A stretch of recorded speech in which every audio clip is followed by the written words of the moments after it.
Pro zákazníka Thermo Fisher Scientific jsme dostali za úkol vytvořit software pro ovládání systému pro naprašování tenké kovové vrstvičky na zkoumaný vzorek přímo v komoře elektronového mikroskopu. Tenká vrstva pomáhá nejen odvádět náboj ze vzorku, čímž zlepšuje získaná obrazová data, ale také slouží k ochraně vzorku. Zásadní výhoda je, že celý proces se děje uvnitř mikroskopu automatizovaně. To šetří čas operátorů. Naším řešením byla klient-server aplikace, kde klientská část napsaná v Angularu a zabalená pomocí frameworku Electron pro použití na desktopu komunikuje s hardwarem prostřednictvím REST služby. Pro řízení hardwaru nejen na mikroskopu, kde je už v podstatě komunikace s hardwarem vyladěná, tak i na další zařízení jsme použili .NET a jazyka C#. Díky tomu, že jsme výběr hardware mohli ovlivnit a vybrat si takový, který tyto technologie podporuje, jsme mohli integrovat řídící logiku přímo do serverové části aplikace.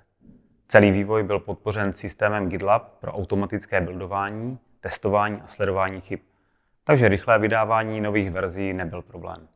To nám umožnilo odladit a dodat kvalitní systém na míru a včas.